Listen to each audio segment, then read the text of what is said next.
In this devotional, I'm going to share with you 3 thoughts from Proverbs chapter 22, verses 6 through 8, where we will hear some words of wisdom.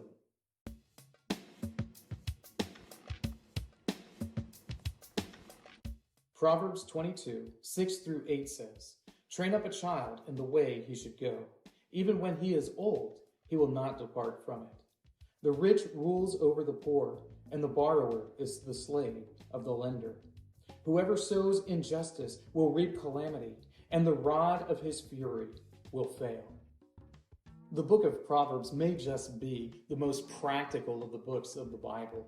It is tight and succinct and gives regular, everyday, practical wisdom for the person who reads it. It helps to guide us in lives that are godly and in just general wisdom on how to get along well with your neighbor and your family.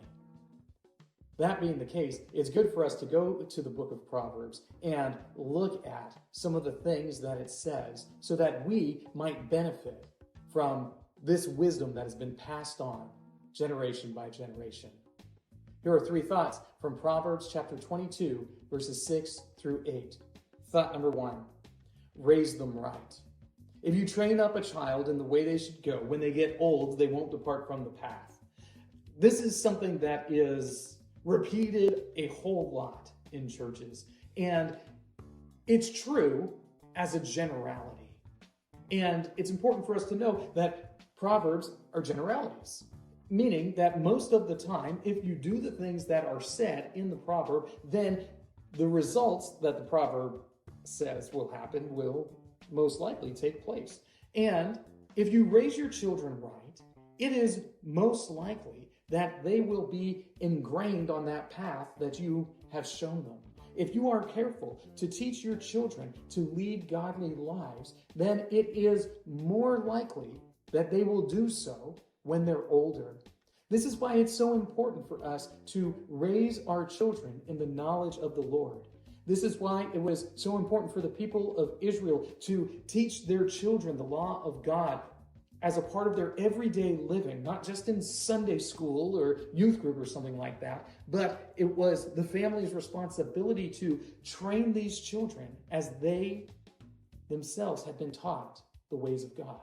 And as we do so, then we greatly increase our chances of our kids being godly adults when the time comes. Thought number 2, debt is slavery. And we don't like to use the word slavery these days. We get all sorts of ideas in our head whenever anybody says slavery about American slavery. And that cultural condition impacts us when we say something like debt is slavery. And I think it's actually helpful in this instance because American slavery was brutal.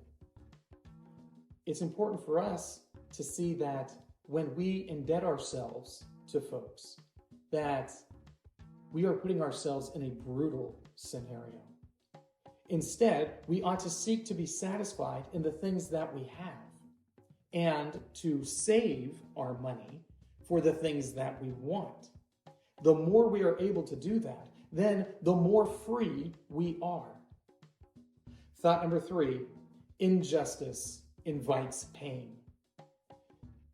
There's a lot of talk these days about justice, and we need to make sure that we're paying attention to biblical justice and are diligent in practicing just behavior in everything that we do. That means that we carefully consider the implications of our actions and how they impact others. It's very easy for us to commit injustice, and a lot of times we might not even notice it.